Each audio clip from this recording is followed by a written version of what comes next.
बहुत समय पहले की बात है। पहाड़ों और झीलों से घिरा हुआ एक सुंदर राज्य था, अयस्पुर। यह राज्य अपनी समृद्धि, स्वर्ण मंदिरों और सुंदर बागों के लिए प्रसिद्ध था। इस राज्य पर राज करती थी अयस रानी, जो जितनी सुंदर थी उतनी ही चालाक और महत्वाकांक्षी भी। लोग कहते थे, रानी की मुस्कान में चांद की ठंडक है और उसकी नजरों में आग की लपटें। वह अपने राज्य की एक एक बात पर नियंत्रण रखना चाहती थी। कौन खाएगा, कौन बोलेगा और कौन मुस्कुराएगा, सब पर उसकी नजर थी। पर अयस रानी के हृदय में एक गहरी खाई थी। उसे किसी पर विश्वास नहीं था। राजदरबार के मंत्री, सैनिक, यहाँ तक कि राजवैद्य भी उसकी नज़र में धोखेबाज थे। कहते हैं, एक बार उसके पिता को भी दरबारी षड्यंत्र का शिकार होना पड़ा था। तभी से रानी ने तय कर लिया था, जिस दिन मैं किसी पर भरोसा करूंगी, वही दिन मेरा अंत होगा। राजमहल में एक नई परेशानी। एक दिन महल के बड़े हाल में रानी ने दरबार लगाया। वह सुनहरे सिंहासन पर बैठी थी, उसके चारों ओर मोती और रेशमी पर्दे झूल रहे थे। मुख्यमंत्री ने सिर झुकाते हुए कहा, महारानी, पूरे राज्य में बाल काटने वाला कोई ईमानदार नाई नहीं बचा। हर कोई रिश्वत लेता है या झूठ बोलता है। रानी ने भौहें तान दीं। क्या तुम कहना चाहते हो कि इस पूरे राज्य में एक भी सच्चा व्यक्ति नहीं बचा? मंत्री बोला, महारानी, शायद एक है, एक गरीब नाई, जो शहर के बाहर पुराने बरगद के नीचे बैठता है। लोग कहते हैं, वह बहुत चतुर है, परंतु गरीब थी। रानी ने हल्की मुस्कान दी। गरीब और चतुर, यह तो अजीब संगम है। बुलाओ उसे। दरबार में प्रवेश करता है चतुर नाई। अगले दिन एक साधारण वेश में एक व्यक्ति दरबार में आया। उसके कपड़े पुराने थे, पर उसकी आंखें ऐसी थीं जैसे किसी ने जीवन का हर रंग देख लिया हो। वह झुका, पर झुका नहीं, जैसे सम्मान और स्वाभिमान दोनों का संतुलन उसके भीतर हो। आप चतुर नाई है? रानी ने पूछा। जी महारानी, उसने शांत स्वर में कहा, लोग मुझे बुद्धिनाथ भी कहते हैं, क्योंकि मैं बालों से ज्यादा विचारों को संवारता हूँ। रानी के होंठों पर व्यंग्य की मुस्कान आई। तो बताओ बुद्धिनाथ, तुम मेरे बालों को कैसे संवारोगे? ये किसी गरीब के हाथों से छुए जाने के आदी नहीं है। नाई ने मुस्कुराते हुए कहा, महारानी, बाल तो केवल सिर पर उगते हैं, अहंकार हृदय में। अगर इजाजत दे तो पहले दिल की उलझन सुलझा दूं, फिर बालों की। दरबार में सन्नाटा छा गया। रानी की आंखें आग बन गईं, पर वह पहली बार किसी के शब्दों से हिल गई थी। फिर बोली, ठीक है, अगर तुम अपने शब्दों में इतना विश्वास रखते हो, तो तुम्हें एक मौका मिलेगा। कल सुबह पूरे दरबार के सामने मेरे बाल काटना। अगर जरा सी गलती की, तो तुम्हारा सिर काट दिया जाएगा। नाई ने शांत स्वर में कहा, महारानी, जो सिर सच्चाई झुकाने से न झुके, उसे तलवार से झुकाने का भय नहीं होता। भाग 1 का अंत। रात गहराई थी। अयस रानी अपने महल की बालकनी में खड़ी थी। सामने झील में उसका चेहरा प्रतिबिंबित हो रहा था। वह सोच रही थी, यह नाई कौन है, जो मेरी आंखों में देखकर जवाब दे गया। उधर चतुर नाई अपने झोपड़े में दीपक के सामने बैठा सोच रहा था, कल मेरा सिर जाएगा या इतिहास बनेगा, ये रानी के अहंकार पर निर्भर है। और चांदनी रात में हवा ने दोनों के बीच एक अदृश्य कहानी बुननी शुरू कर दी। एक ऐसी कहानी जो राजसत्ता, बुद्धि और भावनाओं का खेल बनने वाली थी। सुबह का समय था। महल के प्रांगण में बड़ी हलचल थी। सैनिक कतार में खड़े थे, मंत्री चिंतित चेहरे लिए इधर-उधर देख रहे थे। आज रानी का बाल काटने का दिन था, और सारा राज्य देखने आया था कि कौन इतना साहसी है, जो अयस रानी के सिर पर कैंची चला सके। रानी सिंहासन पर बैठी थी, उसके चारों ओर सुगंधित धूप जल रही थी। उसने कहा, बुद्धिनाथ, याद रखो, एक गलत हरकत और तुम्हारा सिर मेरे तलवार के नीचे होगा। नाई मुस्कुराया, महारानी, मौत तो सबकी तय है। फर्क बस इतना है कि कोई डर कर मरता है, कोई बात कहकर। रानी के होंठ हल्के से तिरछे हुए। तो कहो, तुम कौन सी बात कहकर मरना चाहोगे? नाई का पहला वार शब्दों से। नाई ने बाल काटते हुए धीरे कहा, महारानी, क्या मैं एक प्रश्न पूछ सकता हूं? रानी बोली, पूछो। आपके सिर के बाल इतने रेशमी हैं, पर क्या आपने कभी यह सोचा है कि बाल झड़ने के बाद फिर उगाते हैं, लेकिन विश्वास टूटने के बाद नहीं?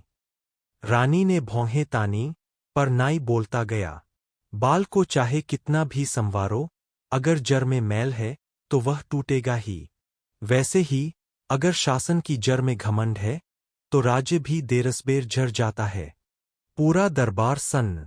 रानी के चेहरे पर गुस्सा और आश्चर्य का संगम था।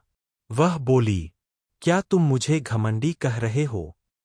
नाई बोला, नहीं महारानी, मैं सिर्फ ये कह रहा हूं कि राजकाज में विनम्रता ही वह तेल है जो बालों को मजबूत रखता है। दरबार में हल्की हंसी गूंजी, कुछ डर के साथ, कुछ प्रशंसा के साथ। नाई का दूसरा वार, एक दर्पण से।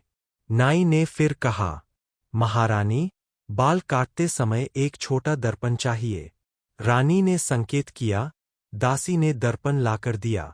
नाई ने रानी के सामने दर्पण रखा और बोला, देखिए महारानी, यह दर्पण कभी झूठ नहीं बोलता। आप जितना उसे सजाए, उतना ही वह सच्चा दिखाता है।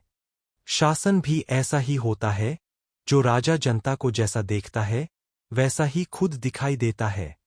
रानी ने उस दर्पण में खुद को देखा। उसकी आंखों में थकान थी, होठों पर बनावटी मुस्कान। शायद पहली बार उसने महसूस किया कि उसकी सुंदरता के पीछे एक खालीपन छिपा है। नाई बोला, सुंदरता वह है जो आत्मा से निकले, रेशम से नहीं। और शक्ति वह है जो दूसरों को डराने में नहीं, बल्कि संभालने में लगाई जाए। रानी कुछ पल के लिए चुप रही। उसके होंठ कांपे, पर उसने खुद को संभाल लिया। तुम बहुत बोलते हो, नाई, क्या तुम्हें डर नहीं लगता? नाई बोला, महारानी, सच्चा शब्द तलवार से नहीं डरता। जिस दिन शब्द डरने लगेंगे, उस दिन सच्चाई मर जाएगी। अचानक आया तूफान। इतने में दरबार का द्वार खुला। एक सिपाही दौड़ता हुआ आया, बोला, महारानी, पश्चिमी सीमा पर आपके सेनापति ने बगावत कर दी है। रानी के चेहरे पर तनाव छा गया। वह उठ खड़ी हुई। क्या कहा तुमने? जी महारानी, सेनापति धन और सेना लेकर आपकी सत्ता को चुनौती दे रहा है। पूरा दरबार हिल गया। रानी कुछ क्षण तक सोचती रही, फिर चिल्लाई, सेना तैयार करो, मैं खुद युद्ध के लिए जाऊंगी। नाई ने सिर झुकाया और धीरे कहा, महारानी, अगर अनुमति दे तो एक बात कहूं। रानी बोली, कहो। बगावत तलवार से नहीं रुकती, न्याय से रुकती है। अगर सेनापति ने धोखा दिया है, तो शायद उसे किसी दर्द ने ऐसा करने पर मजबूर किया होगा। रानी ने उसकी ओर देखा। उसकी आंखों में नफरत नहीं थी, बल्कि किसी पुराने घाव की झलक थी। रानी युद्ध की तैयारी में जुट गई। नाई महल के द्वार से बाहर निकला, पर रानी ने उसे जाते जाते आवाज दी, बुद्धिनाथ। वह रुका। तुम्हारे शब्द मेरे सिर के बालों से भी गहरे घाव छोड़ गए हैं, पर शायद इन्हीं शब्दों में वो इलाज है जो इस राज्य को चाहिए। नाई मुस्कुराया, इलाज तब काम करता है, महारानी, जब मरीज दर्द को स्वीकार करे। और इतना कहकर वह चला गया। रात के सन्नाटे में युद्ध की तैयारी पूरी हो चुकी थी। अयस्पुर का आकाश धुएं और बादलों से घिरा था। रानी ने अपना कवच पहना, चांदी का, जिस पर नीले रत्न जड़े थे। वह एक ऐसी शासक बन चुकी थी जो अपने सिंहासन के लिए किसी को भी चुनौती दे सकती थी। पर आज उसके दिल में कुछ अजीब था। बुद्धिनाथ के शब्द बार बार गूंज रहे थे। बगावत तलवार से नहीं, न्याय से रुकती है। युद्ध की शुरुआत। अगली सुबह रानी अपनी सेना लेकर पश्चिमी सीमा पहुंची। सामने उसका सेनापति विक्रमसेन खड़ा था, वही व्यक्ति जिसने वर्षों तक रानी के साथ युद्ध लड़े थे, अब वही बगावत का नेता था। रानी ने ऊंचे स्वर में कहा, विक्रमसेन, तुमने मेरी निष्ठा का अपमान किया है, अब तुम्हें सजा मिलेगी। विक्रमसेन ने तलवार उठाई और बोला, महारानी, मैंने राज्य से बगावत नहीं की, अन्याय से की है। आपने हम सब पर इतना अविश्वास किया कि हम अपनी ही भूमि में पराये बन गए। रानी की आंखों में आग जल उठी। तुम अपनी गलतियों को शब्दों से नहीं छिपा सकते। दोनों सेनाएं भिड़ गईं। घोड़ों की टापें, तलवारों की टकराहट और युद्धनाद। हर दिशा में मृत्यु का नाद गूंज उठा। रानी का पतन। कई घंटे तक संघर्ष चलता रहा। रानी का साहस अतुलनीय था, पर धीरे धीरे उसकी सेना टूटने लगी। उसका कवच घायल था, चेहरा पसीने और खून से सना।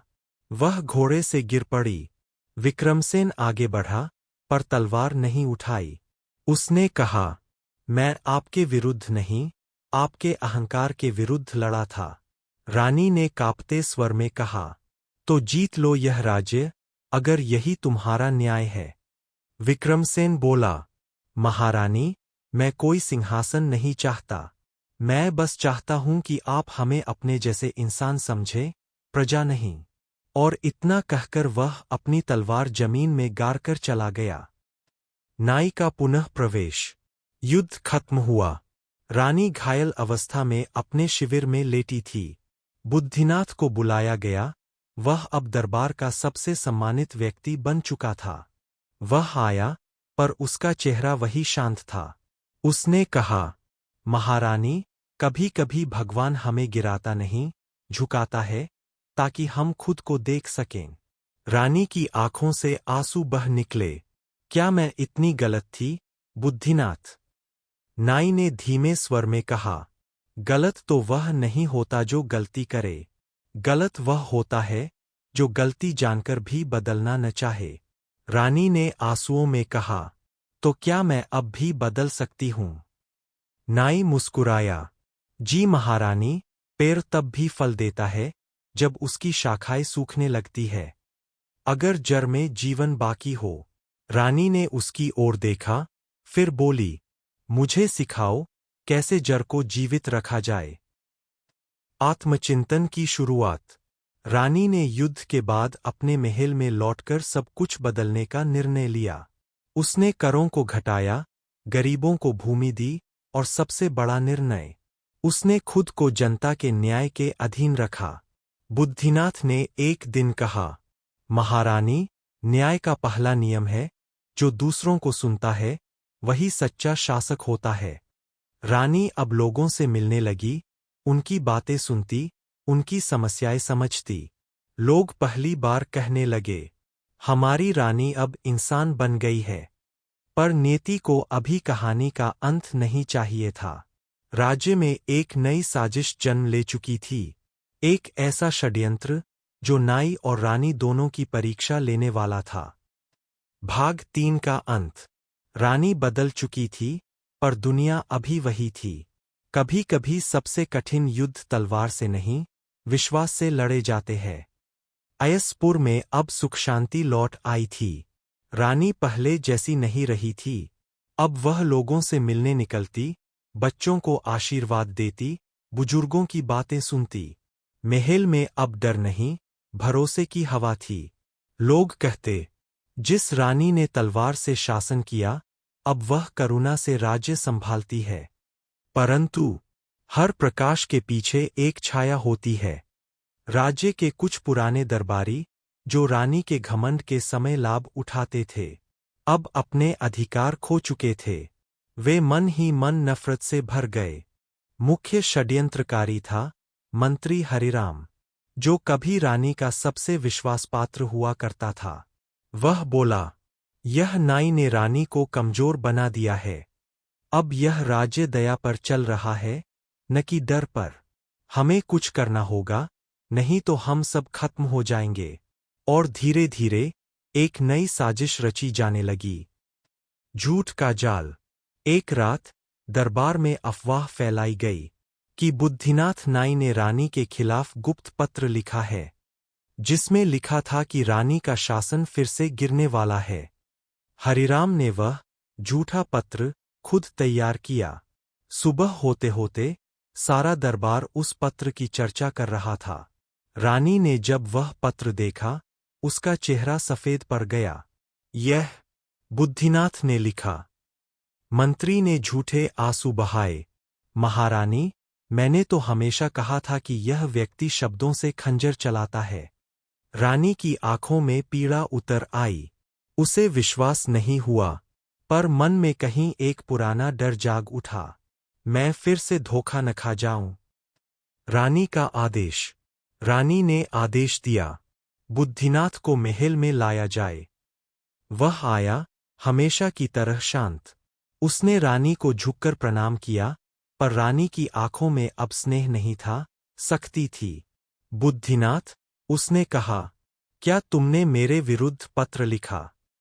नाई ने शांत स्वर में कहा, महारानी, मैं शब्द लिखता हूं, झूठ नहीं। तो फिर ये पत्र किसका है? नाई ने धीरे धीरे पत्र पढ़ा और मुस्कुराया। इसमें सच्चाई इतनी है जितनी चांद में अंधेरा। रानी ने कहा, कसम खाओ कि तुमने नहीं लिखा। नाई बोला, कसम तो वह खाता है जो शक के नीचे हो। मैं वह कहता हूं जो सत्य के ऊपर हो। रानी के भीतर भावनाओं का तूफान था। एक ओर उसकी बुद्धि कह रही थी कि यह झूठ है, पर उसका पुराना डर कह रहा था, शायद सच हो। आखिर उसने आदेश दिया, बुद्धिनाथ को महल के कारागार में डाल दो, जब तक सत्य सामने न आ जाए। कारागार की रात। नाई अब अंधेरे कारागार में बैठा था। उसके चेहरे पर कोई भय नहीं, बस एक हल्की मुस्कान थी। दीवारों पर परछाइयां नाच रही थीं, और वह धीरे धीरे खुद से बोल रहा था, जिस सत्य को शक्ति नहीं पहचानती, उसे समय एक दिन उजागर कर ही देता है। उसी रात महल के एक सेवक ने दरबार में मंत्री हरिराम को सुन लिया। वह अपने साथी से कह रहा था, कल सुबह रानी को जहर पिलाया जाएगा और आरोप नाई पर लगेगा। सेवक भागा और किसी तरह यह बात रानी तक पहुंचा दी। रानी स्तब्ध रह गई। वह रात भर जागती रही, और उसके मन में बस एक ही आवाज गूंजती रही, मैंने फिर वही गलती की, भरोसे को शक में बदल दिया। सत्य का उजाला। सुबह होते ही रानी खुद कारागार में पहुंची। नाई ध्यान में बैठा था। रानी ने झुककर कहा, बुद्धिनाथ, मुझे क्षमा करो, मैं फिर से हार गई, अपने ही भय से। नाई ने आंखें खोलीं और हल्की मुस्कान दी। महारानी, जब विश्वास मरता है, तो अपराधी कोई और नहीं, डर होता है। रानी की आंखों से आंसू बह निकले। तुम्हें मुक्त किया जाता है और हरिराम को दंड मिलेगा। पर नाई ने हाथ उठाकर कहा, महारानी, उसे दंड मत दो। घृणा से कभी सत्य की जीत नहीं होती। रानी बोली, तो क्या उसे छोड़ दूं? नाई बोला, हाँ, पर इस बार दर्पण उसके सामने रख देना, ताकि वह खुद को देख सके। नाई का अंतिम संदेश। कुछ दिन बाद बुद्धिनाथ ने दरबार छोड़ा। उसने कहा, महारानी, अब मेरा काम पूरा हुआ। जिस रानी ने खुद को जीत लिया, उसे अब किसी सलाह की जरूरत नहीं। रानी बोली, बुद्धिनाथ, तुम कहाँ जाओगे? वह मुस्कुराया, जहाँ सच्चाई की भूख होगी, वहाँ मैं पहुँच जाऊंगा। और वह चला गया, बिना नाम, बिना पद, पर अपने पीछे एक ऐसी कहानी छोड़ गया, जिसने राज्य को हमेशा के लिए बदल दिया। भाग 4 का अंत। रानी ने उस दिन अपने महल के बाहर एक शिलालेख बनवाया। जिसे खुद पर विजय मिली, उसे दुनिया झुका नहीं सकती। और नीचे लिखा था, यह सीख दी थी एक नाई ने। कई महीने बीत गए। राज्य में अब शांति थी, न्याय था, और सच्चाई की महक थी। अयस रानी अब पहले जैसी नहीं रही। वह सादे वस्त्र पहनती, लोगों से बिना गार्ड के मिलती, और हर निर्णय से पहले मन में एक ही आवाज सुनती, बुद्धिनाथ क्या कहता। पर उसके भीतर एक खालीपन था। महल की सबसे ऊंची बालकनी पर खड़ी होकर वह अक्सर पश्चिम दिशा की ओर देखती, जहां से बुद्धिनाथ गया था। उसका मन कहता, जिस व्यक्ति ने मुझे रानी नहीं, इंसान बनना सिखाया, उसका आभार कैसे चुका सकती हूं। रानी की यात्रा। एक दिन उसने फैसला लिया, मैं बुद्धिनाथ को खोजने जाऊंगी। मंत्रियों ने मना किया, महारानी, वह तो एक साधारण नाई था, जाने कहाँ चला गया होगा। रानी ने मुस्कुराकर कहा, जो सत्य का मार्ग दिखाता है वह कभी साधारण नहीं होता। और वह निकल पड़ी, अपना राजसी वेश त्यागकर, साधारण स्त्री बनकर। कंधे पर एक छोटा थैला, पैरों में मिट्टी लगी चप्पलें, और आंखों में सच्चाई की प्यास। पहला गांव, सच्चाई की सुगंध। रानी पहले गांव पहुंची जहां लोग बुद्धिनाथ का नाम श्रद्धा से लेते थे। एक बूढ़ी औरत ने कहा, वह तो यहां आकर बच्चों को नीति सिखाता था। कहता था, बाल काटना आसान है, पर विचारों की गांठ खोलना मुश्किल। रानी मुस्कुराई, पर उसकी आंखें नम थीं। दूसरे गांव में एक किसान ने बताया, उसने हमें सिखाया कि राजा का डर नहीं, अपने कर्म का डर रखना चाहिए। रानी को लगा जैसे बुद्धिनाथ अब भी उसकी बातों में सांस ले रहा है।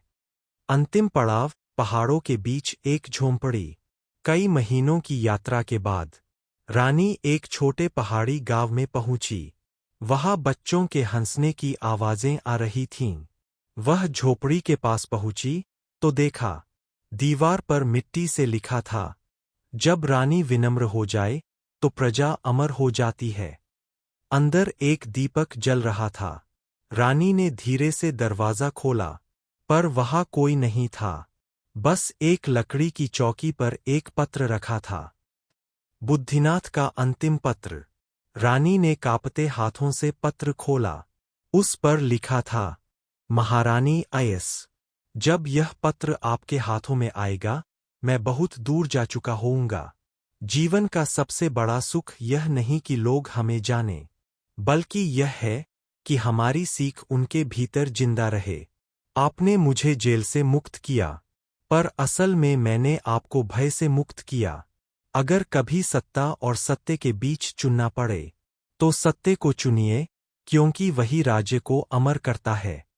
याद रखिए, नाई और रानी का रिश्ता बालों जैसा था।